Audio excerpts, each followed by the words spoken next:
Bumblebee has had more redesigns than almost any Transformer in history, from a tiny super deformed beetle to a muscle car to whatever the hell Rise of the Beast was trying to do. Every version looks completely different. So today, I'm ranking every single Bumblebee design from worst to best, starting with the one that kicked it all off back in 1984, G1.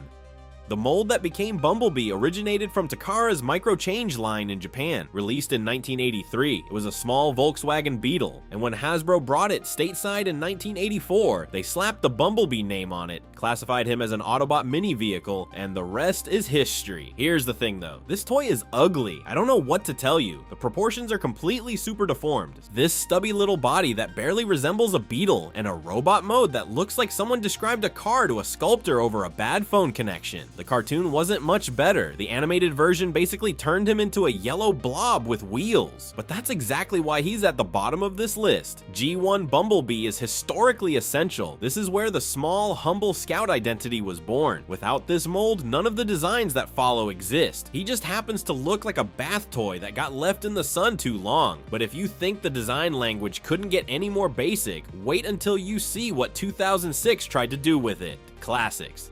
The 2006 Classics Bumblebee doesn't get talked about nearly enough, because this little figure quietly changed everything. This was the first time anyone looked at the original G1 design and asked, what would this look like if we actually tried? And the answer was surprisingly solid. The Classics line took those chunky G1 proportions and gave them real articulation, real joints, real engineering. Could you take a design from 1984 and make it feel modern without losing what made it work? Turns out, yes. The figure kept the compact Volkswagen Beetle silhouette, the friendly scout energy, but now he could actually move like a toy made in the current century. Here's the fun detail nobody mentions. The figure came with a wave crusher cannon that attached to his roof, pulling from that classic tradition of giving Bumblebee gear that punches way above his weight class. Somebody at Hasbro knew exactly what they were doing. Did it look a little plain sitting next to the insanely detailed movie figures dropping around the same time? Absolutely. But that wasn't the point. This was the blueprint. The entire generation's toy line still running today traces its DNA back to this figure. Not bad for something most people forgot existed, but looking simple is one thing. Looking completely alien is another, which brings us to a version of Bumblebee that threw out the rulebook entirely. Movie 1, 1970s Camaro. This is where everything changed, and not everyone was happy about it. Bumblebee was supposed to stay a Volkswagen Beetle. That was the plan. Hasbro and Paramount had every intention of keeping him as the humble little bug that fans had known for decades. Then Michael Bay walked in, looked at the Beetle, and essentially said no. He wanted a Camaro, and that single decision split the fan base in half. The production team sourced a 1976 Chevrolet Camaro, giving it that beaten up, faded yellow look that screamed, "I've been sitting in a used car lot since the Carter administration." Multiple cars were used during production, as is standard for any movie that plans on putting its hero vehicle through absolute hell. Stunt cars, hero cars for close-ups, and sacrificial lambs that were never making it home in one piece. But here's the thing, the beat-up, rusted-out look of that Camaro did something the Beetle never could have. It gave Bumblebee an underdog edge. The car looked like it had been through a war before the movie even started. The production team captured real engine recordings from the Camaros on set, and that raw,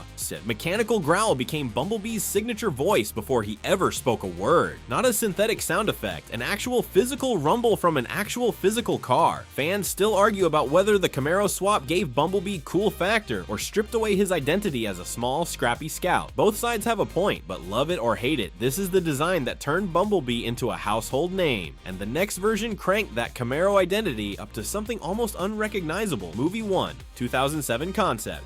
Before Michael Bay's final design hit theaters with 10,000 moving parts and the visual complexity of a shattered mirror, there was a simpler version. Early concept art for the 2007 film reveals a Bumblebee that looks almost nothing like what we got, and honestly, it's kind of heartbreaking. The early character study explored a more geometric robot mode, cleaner lines, blockier proportions, something that actually nodded toward G1's visual language instead of running screaming in the opposite direction. You can see it in the shapes. Less alien insect, more recognizable Autobot. The kind of design where you could actually tell what you were looking at without pausing the frame and squinting for 30 seconds. But here's the thing, live action filmmaking in 2007 had different demands. Bay wanted complexity, ILM wanted to show off what CGI could do, and a simpler, more faithful design apparently didn't survive the collision between nostalgia and spectacle. The geometric Bumblebee got shelved, and the hyper-detailed, almost organic-looking robot we all know took its place. Fans who've tracked down this concept art tend to treat it like a relic from an alternate timeline, a tantalizing glimpse of what the entire franchise could have looked like if someone had pumped the brakes on visual noise. Whether that version would have actually worked on screen is debatable,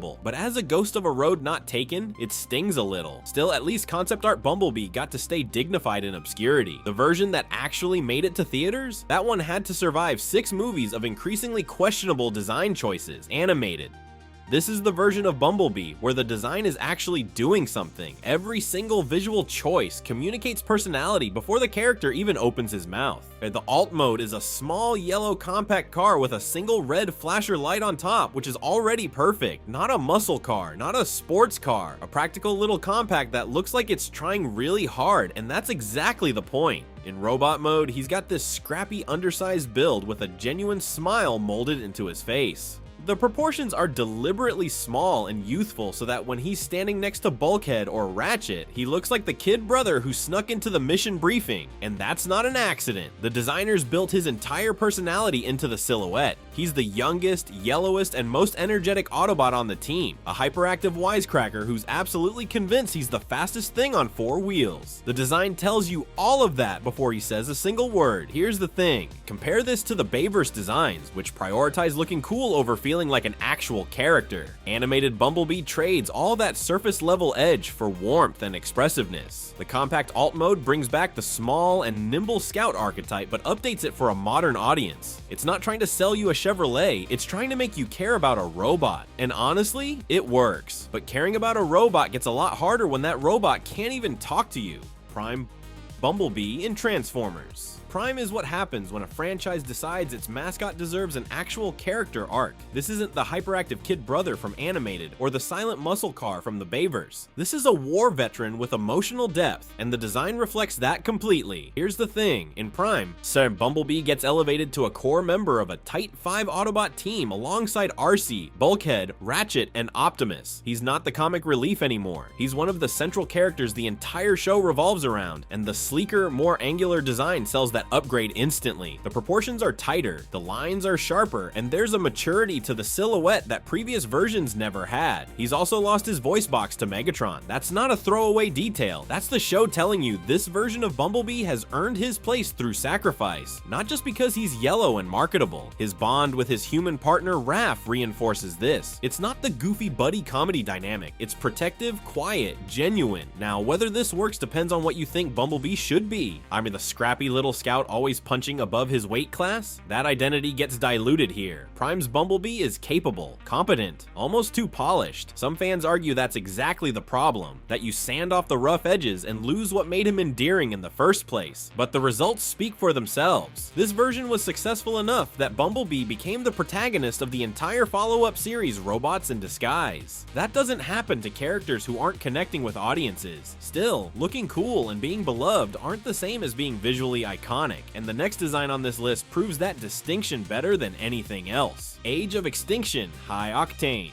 Let's be honest about what this one is. The High Octane Bumblebee is a deluxe class figure from the 2014 Age of Extinction toy line, based on the 1967 Chevrolet Camaro concept from the film, and it exists because Hasbro realized they could sell you the same character twice if they put a cool word in front of his name. The figure itself isn't bad. It features enhanced mechanical detailing, more accessory options, and a general performance warrior aesthetic compared to standard Age of Extinction releases. The engineering is solid. Pick this up off a shelf without context and you'd think it was a perfectly respectable Bumblebee figure. But here's the thing, the High Octane branding is supposed to signal an evolution. Bumblebee's not just a scout anymore, he's a performance-focused warrior operating at a higher RPM, both literally and metaphorically, which sounds great until you realize there's zero narrative backing for any of it.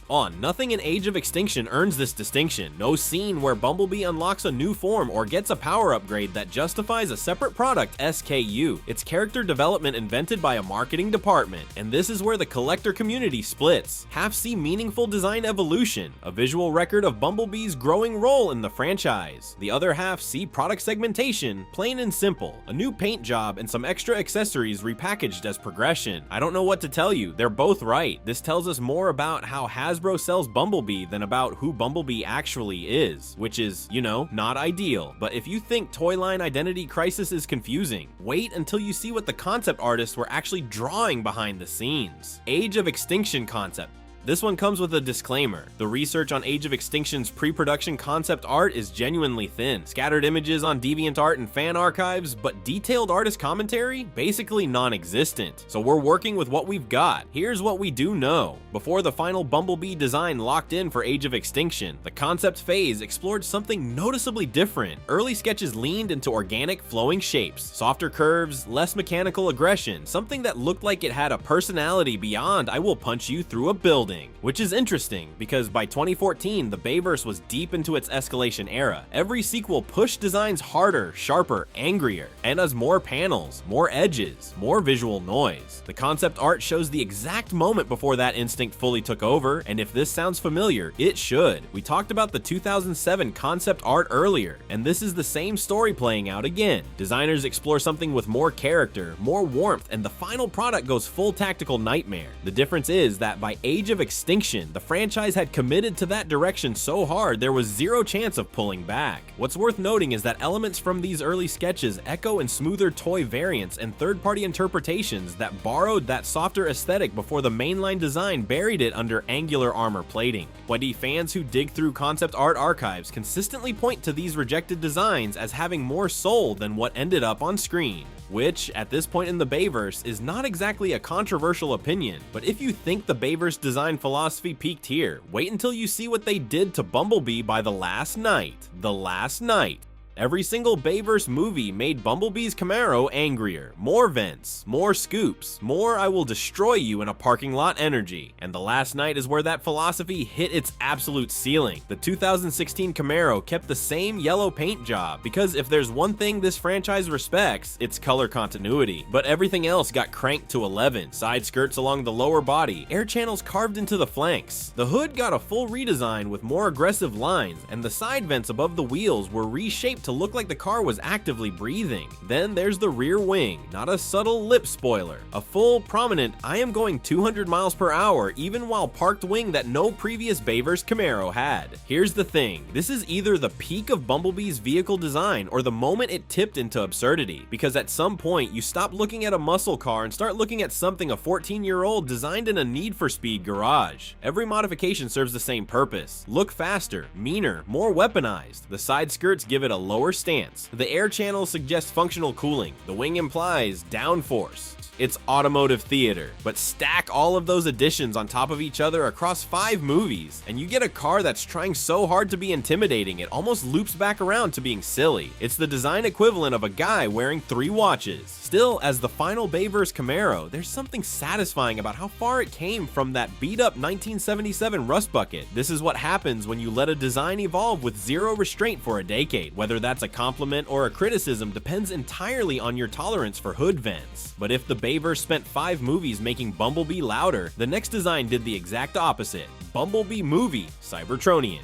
This is the design you had to pause the movie to actually see, and honestly, that's both its greatest strength and its biggest tragedy. The 2018 Bumblebee film opens on Cybertron, and for a glorious few minutes, we get to see Bumblebee in his original alien form before he ever set foot on Earth. The Cybertronian design is distinctly mechanical, distinctly alien, and yet somehow still unmistakably him. There's a roundness to the proportions, a compactness to the frame that directly echoes the classic G1 look. It's like the designers worked backwards from the original cartoon and asked, what would this look like with modern detail but vintage soul? And the answer is surprisingly beautiful. Here's the thing though, you barely get to appreciate any of it. The Cybertron sequence moves fast, the camera's pulling between a dozen characters, and Bumblebee's alien form gets maybe a handful of clear shots before everything transitions to Earth. The real treasure hunt came later. Fans pausing the Blu-ray frame by frame discovered panel details, joint articulation, and surface textures that were completely invisible at theatrical speed. And entire layer of design work the movie itself barely showcased, which is, not ideal. The community response was predictable and completely justified. People wanted more Cybertron, a lot more. What we got was stunning. What we could have gotten might have been legendary, but the core idea here is what earns this design its spot. Bumblebee's visual identity was consistent before he ever scanned a single Earth vehicle. That's not just good design. That's character work embedded in geometry. But speaking of the next chapter in Bumblebee's story, the design that came after this one threw all of that goodwill into a blender. Rise of the Beasts.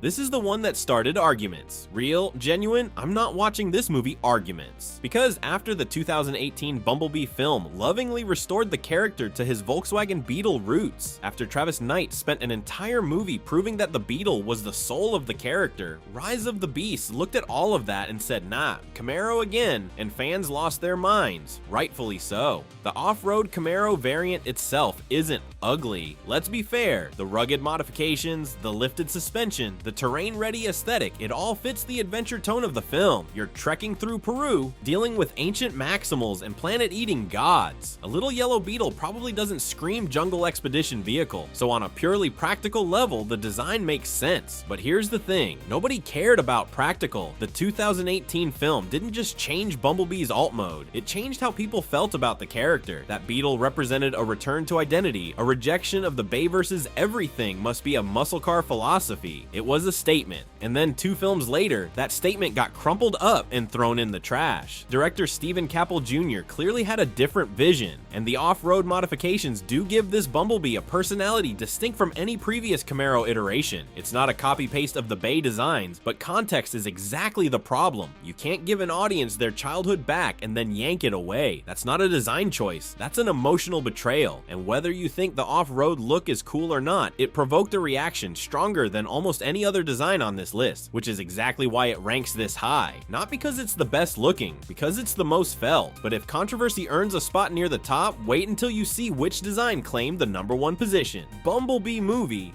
VW Beetle.